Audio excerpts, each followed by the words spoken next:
أعوذ بالله من الشيطان الرجيم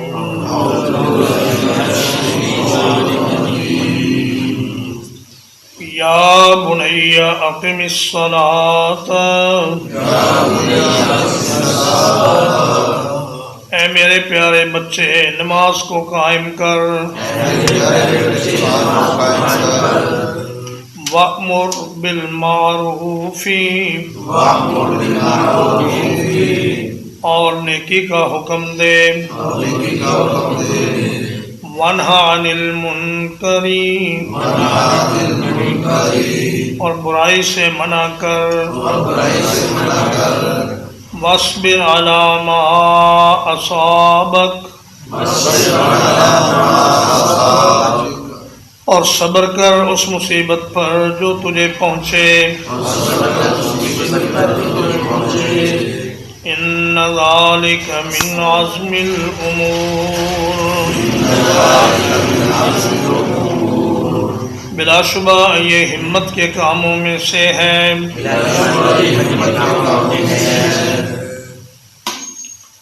جناب لقمان نے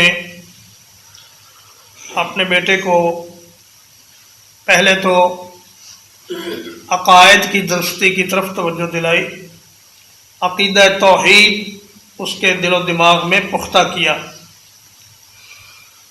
اور اللہ پاک کی قدرت اور اللہ پاک کے غلبے اور اللہ پاک کے عدل و انصاف کی جانب توجہ دلائی، اور اس آیت کریمہ میں کچھ ضروری اعمال کی طرف توجہ دلائی۔ فرمایا اے میرے بیٹے نماز کو قائم کرنا، اس لیے کہ نماز دین کا عمود ہے اور دین کی بنیاد ہے۔ اگر کوئی آدمی نماز قائم نہیں کرتا تو وہ اللہ تبارک و تعالیٰ کا قرب حاصل نہیں کر سکتا اور نہ ہی جنت میں جا سکتا ہے۔ اور نیکی کا حکم کر برائی سے منع کر، یہ دونوں مستقل احکام ہیں، نیکی کا حکم دینا اور برائی سے منع کرنا۔ ہمارے ہاں بعض لوگ نیکی کا حکم تو دیتے ہیں، برائی سے منع نہیں کرتے، حالانکہ نبی کریم صلی اللہ علیہ وسلم نے فرمایا من رآ منکم منکرا فلیغیرہ بیدہ فإن لم یستطع فبلسانہ فإن لم یستطع فبقلبہ وَذَلِكَ أَضْعَفُ الْإِيمَانِ۔ فرمایا جو برائی دیکھے وہ بزور بازو اس کو روک دے، اگر اتنی طاقت نہ ہو تو زبان سے منع کرے، اگر اتنی بھی طاقت نہ ہو تو دل سے اس کو برا جانے، اور یہ ایمان کا کمزور ترین درجہ ہے۔ اور فرمایا لعن الذین کفروا من بنی اسرائیل علی لسان داؤد و عیسی ابن مریم، بنی اسرائیل پر داؤد علیہ السلام اور عیسیٰ علیہ السلام کے ذریعے لعنت کی گئی۔ کیوں؟ کانوا لا یتناہون عن منکر فعلوہ، فرمایا وہ ایک دوسرے کو گندے کام برے کام کرتے ہوئے دیکھتے تھے، برائی کو دیکھتے لیکن منع نہیں کرتے تھے، اس لیے ان پر لعنت کر دی گئی۔ تو آج ہمیں بھی اس بات کی ضرورت ہے کہ ہم جہاں برائی کو دیکھیں وہاں اپنی استطاعت کے مطابق اس کو روکنے کی کوشش کریں۔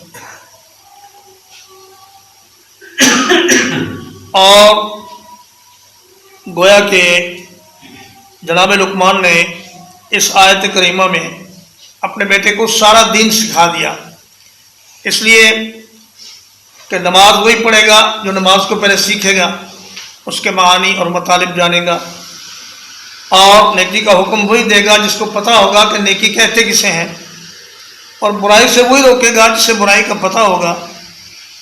نیکی اس کام کو کہتے ہیں جن کے کرنے کا حکم ہے، اور برائی اس کام کو کہتے ہیں جس سے منع کیا گیا ہے۔ تو اب اگر ایک آدمی کرنے کے کاموں کا علم ہی حاصل نہیں کرے گا اور منع کرنے کے کاموں کا علم ہی حاصل نہیں کرے گا تو وہ کیسے نیکی کا حکم دے گا اور برائی سے روکے گا؟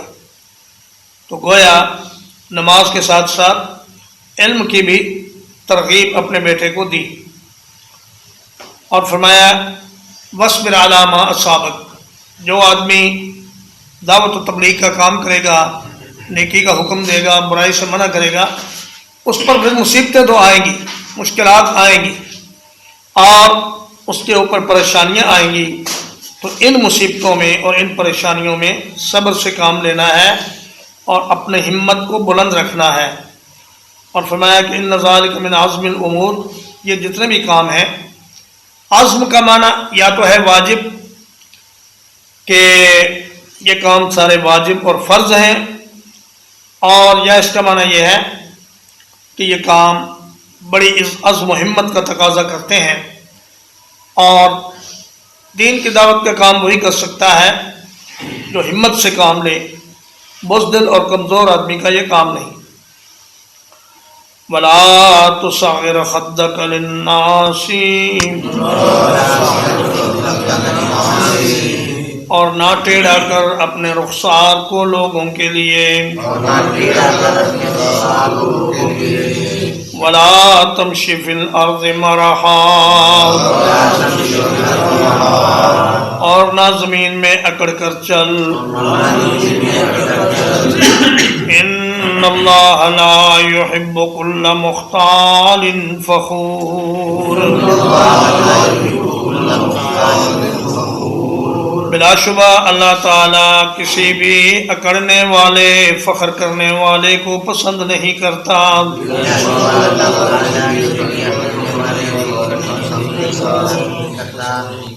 سارن ایک بیماری ہے جو اونٹوں کو لگ جاتی ہے، اور اس میں اونٹ اپنی گردن کو ایک طرف موڑے رکھتا ہے، تو فرمایا کہ لوگوں سے ملتے وقت اپنی گردن کو خم نہ دو، ایک طرف کو منہ موڑ کر بات نہ کرو، بلکہ خندہ پیشانی سے اور خوش اخلاقی سے بات کرو، اور لوگوں کے ساتھ تواضع سے پیش آؤ۔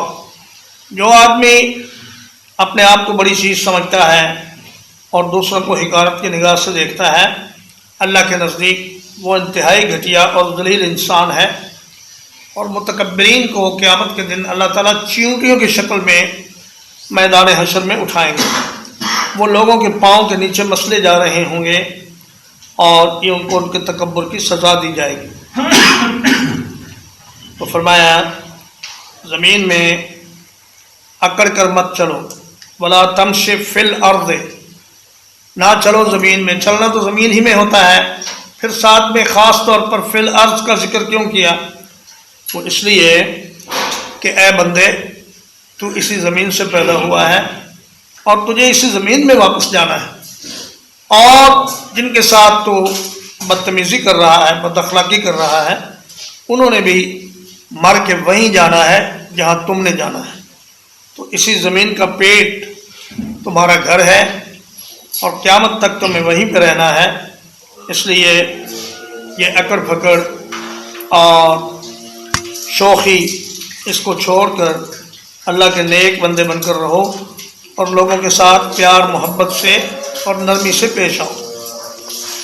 وَاقْصِدْ فِي مَشْيِكَ، اور اپنی چال میں میانہ روی اختیار کرو۔ وَاغْضُضْ مِنْ صَوْتِكَ، اور اپنی آواز کو کچھ آہستہ رکھو۔ إِنَّ أَنْكَرَ الْأَصْوَاتِ، یقیناً سب سے بری آواز، لصوت الحمیر، گدھے کی آواز ہے۔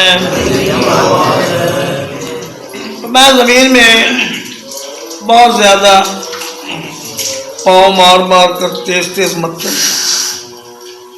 اور خواہ مخواہ دوڑنے کی کوشش نہ کرو، آرام سے چلو، وقار سے چلو۔ نبی صلی اللہ علیہ وسلم جب چلتے تو یوں لگتا کہ جیسے بلندی سے نشیب کی طرف اتر رہے ہیں، اور ایک مومن بندہ مومن کی چال اور ایک متکبر انسان کی چال میں فرق ہوتا ہے۔ اور فرمایا اپنی آواز کو خواہ مخواہ چلانے کی حد تک بلند نہ کرو۔ آپ کسی سے بات کرتے ہوئے اگر بہت زیادہ چیخیں گے چلائیں گے تو وہ آدمی آپ سے بات کرنا پسند نہیں کرے گا. اس لیے نرم آواز سے، مناسب آواز سے بات کرو، نہ اتنی کم آواز ہو کہ اگلے کو سنائی نہ دے، اور نہ اتنی زیادہ آواز ہو کہ اس سے ناگوار گزرنی شروع ہو جائے. کیونکہ فرمایا کہ سب سے جو مکروہ آواز ہے، جو ناپسندیدہ آواز ہے، وہ گدھے کی آواز ہے. اس لیے کہ جو بھی جانور جب بولتا ہے تو کسی وجہ سے بولتا ہے، یا اسے بھوک لگی ہوگی، یا اسے کوئی تکلیف ہوگی، یا اس پر بوجھ ہوگا تو وہ بولے گا. لیکن گدھا ایک ایسا جانور ہے کہ جو بلا ضرورت ہی بولتا رہتا ہے.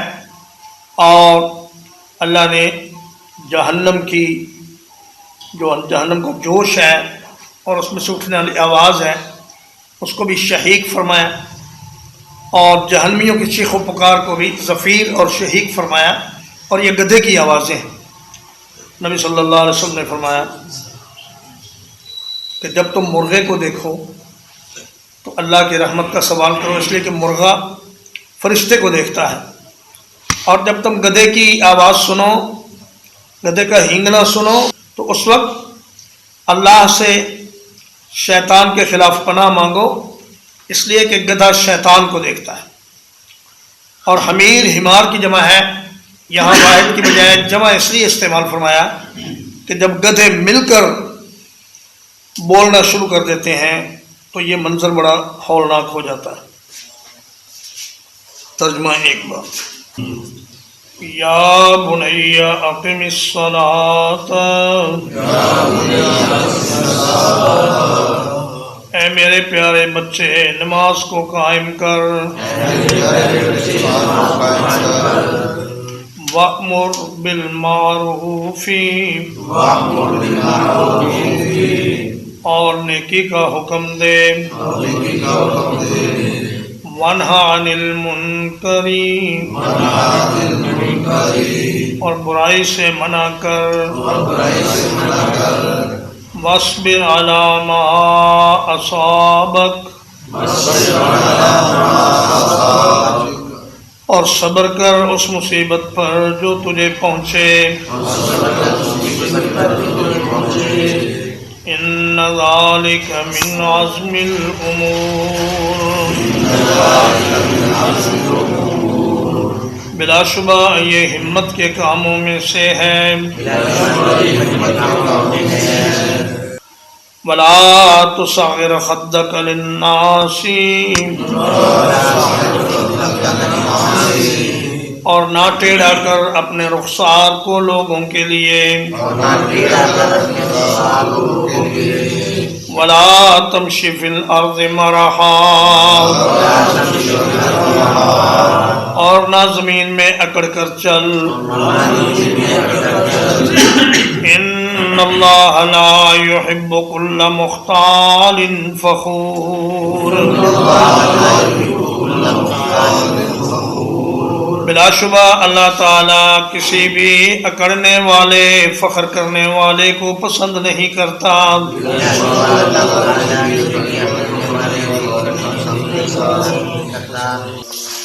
وَاقْصِدْ فِي مَشْيِكَ، اور اپنی چال میں میانہ روی اختیار کرو. وَاغْضُضْ مِنْ صَوْتِكَ، اور اپنی آواز کو کچھ آہستہ رکھو. ان انکر الاصوات، یقیناً سب سے بری آواز، لصوت الحمیر، گدھے کی آواز ہے. وصلی اللہ علی نبینا محمد وآلہ وصحبہ اجمعین.